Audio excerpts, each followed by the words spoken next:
What if I told you that the key to success in business has nothing to do with your product, service, or marketing? Welcome! We're starting a leadership course today, so don't forget to hit that subscribe button and comment with any questions you may have. I really want this to be a resource for you. Have you considered that a CEO cannot scale without a team? The same way a chef cannot scale without a waiter, and the same way your brain cannot scale without your heart. I realizing that seeking excellence is not the reason why companies are successful, but caring is the true reason why companies scale and achieve success. This is what I want to explore with you in this course. In this episode, we will dive into my 4 biggest foundations of becoming a successful business leader. Shall we go? As business leaders, we all strive for one thing: freedom. The freedom to create, to innovate, to make a difference. What does it take to achieve that freedom? Is it really just about working hard or being smart? Is there something more to it? The truth is, being a successful business leader is not just about working hard or being smart, but making decisions and understanding what's truly important. Just like the human brain, it has the consciousness and the subconscious part. Our business have different components that work together to achieve goals. But the question is, how do we prioritize them? How do we really know what's truly important? Here's a fun fact.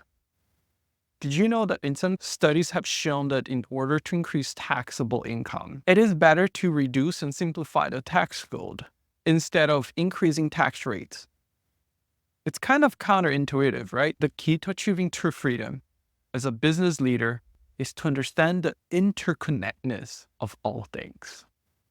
Think like a symphony or orchestra. Each musician has a specific role to play, but they all work together to create a beautiful piece of music.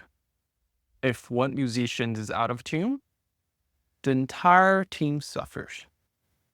When they all work together in harmony, the music is breathtaking.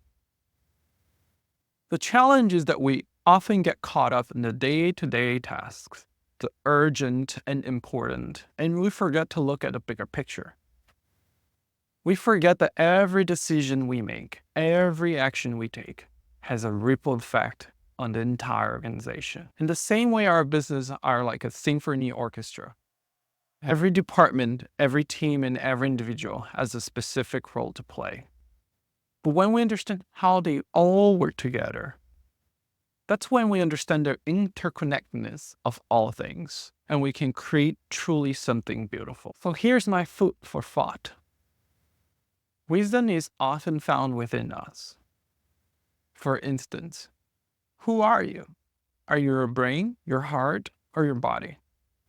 If the leader of the business is the brain, but sometimes the heart, can the brain survive without the heart? Or even better one, can you survive without your stomach? So the key takeaway from this chapter is that an effective business leader has to understand the dynamics of the whole system and realize that the collective effort drives success.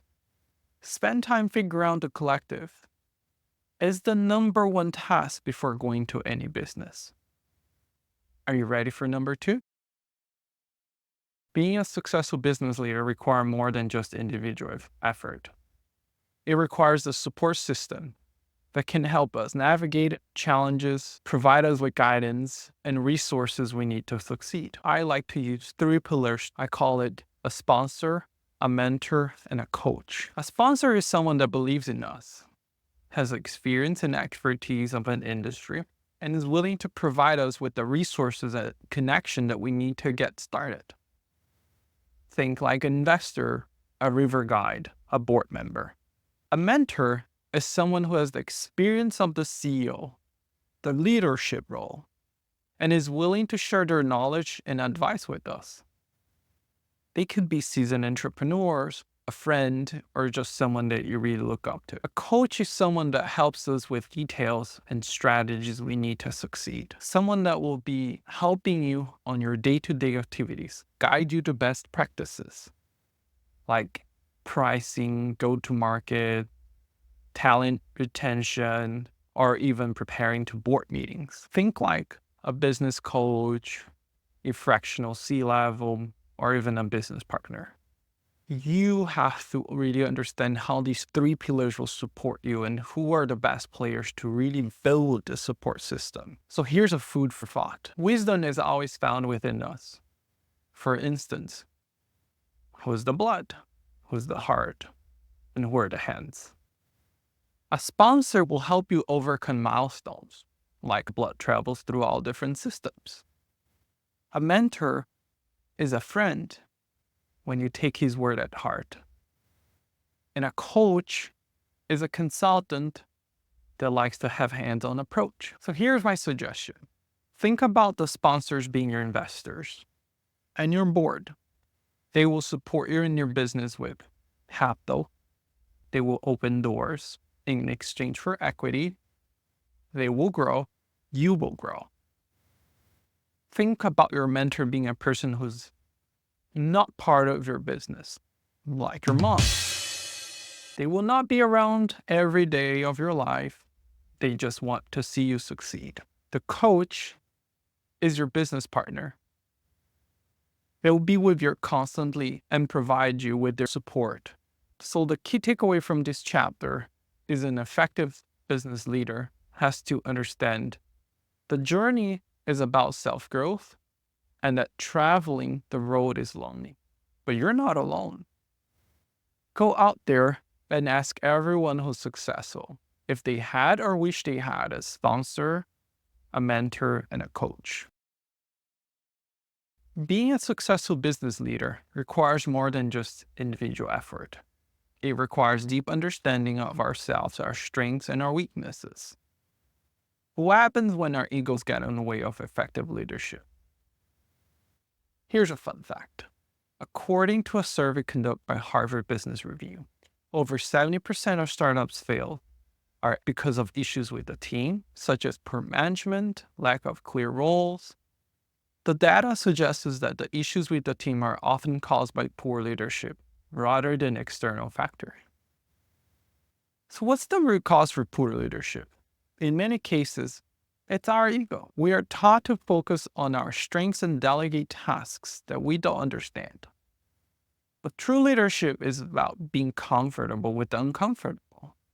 It's about being willing to learn and grow, even when it's difficult. Think about this. If you're a great salesperson, but you don't understand bookkeeping, you might be tempted to ignore it or even delegate it. But what happens when an audit comes and your board wants to understand why you're making 7-figure revenues, but you're still not profitable? The key to building a team is to build around your strengths. So you don't have to micromanage. By doing this, you can focus on what you do best and delegate tasks to others that you can outshine you. This way, you'll have the time to figure out things that you don't know, and you're able to manage your team more effectively. What do you mean? How many of you find yourselves doing team meetings during the day and working at nights because you don't have the time? But let's be honest. How effective these meetings are. It's not just about OKR. If your sales team's not delivering, you'll know because you're the best sales guy out there within months when to intervene before stuff hits the fan. So the key takeaway here is company culture starts with us. It's a journey of our egos. Having a true consciousness, awareness, and vulnerability to have a non-judgmental review of our strengths and weaknesses, and ultimately choices. If a company is not healthy, it's because we're making the wrong choices. Just like our bodies will tell us when we're sick because we ate something we should not have. So to summarize, to be an effective leader is to review our egos, understand how we make choices, understand our weakness, to embrace discomfort, to delegate wisely, and build the team around our strengths. When we think about leadership styles, we often consider different approaches. You can be autocratic, democratic, transactional, hands-off, but ultimately, you really have to understand being motivational. So what really makes motivational leadership stands out? Motivational leadership is not just about inspiring your team to achieve their best. It's also about creating a culture that scales. And here is the most important word, scaling. Freedom equals scaling. For instance, autocratic leadership can hinder growth because someone will become the bottleneck of decisions. Democratic leadership will slow down decisions. Transactional leaderships, it can bloat organizations and not foster team culture. Hands-on leadership can create anarchy. So what's the alternative? Let's consider a different approach. Imagine a world where you want to elevate your life conditions, leave your legacy, ensure that people live in abundance. What comes to mind? Perhaps a sense of community, shared purpose, collect sense of responsibility. In fact, many successful organizations and movements have been built on similar principles. They have a clear philosophy, shared sense of value, and a leader who empowers individuals to make decisions based on those values. This approach allows for fast decision-making, minimizes bottlenecks, and promote quality. So what can we learn from this approach? The key takeaway is motivational leadership is not just about inspiring your team. It's about creating culture that elevates each individual into the collective. Knowing that if one is not performing, it will hurt the others. The same way, if everyone's performing, everyone should be rewarded.